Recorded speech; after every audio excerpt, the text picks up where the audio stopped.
T1 நேயர்களுக்கு வணக்கம். இன்றைக்கி நம்ம முக்கிய செய்தியை நம்ம எதை பார்க்க போகிறோம்னா, திருநாய்களால் ஏற்படுற பாதிப்பு தாங்க நம்ம பார்க்க போகிறோம். பல்வேறு மாவட்டங்களில் மனிதர்களும் குழந்தைகளும் திருநாய் கடித்து பாதிப்படைஞ்சிட்டு தான் இருக்காங்க. இது நாளுக்கு நாள் பார்த்திங்கன்னா அதிகமாகிட்டு தான் இருக்கிற இல்லையே, குறைஞ்சபாடே இல்லை. சமீப 6 மாத காலத்தில் மட்டும் பார்த்திங்கன்னா கிட்டத்தட்ட 36,250 பேர் திருநாய் கடித்து பாதிப்படைஞ்சதுக்காக ஒரு கணக்கெடுப்பு சொல்லுது. இப்போ கூட பார்த்திங்கன்னா நாமக்கல் மாவட்டம் ராசிபுரம் நகராட்சி உட்பட்ட பகுதியில் ஒரு பெண் குழந்தை வீட்டு ஓரத்தில் விளையாண்டுட்டுருக்கு.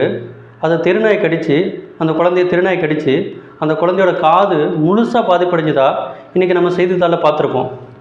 இப்படி திருநாய்களால் தினமும் பிரச்சனைகள் வந்துக்கிட்டே தான் இருக்குது. இதை அரசு அதிகாரிகளும் முக்கிய கவனத்தில் எடுத்துக்கிட்டு இதை முழுமையாக தடுக்க வேண்டும் என்று T1 சார்பாக கேட்டுக்கொள்கிறோம். நன்றி.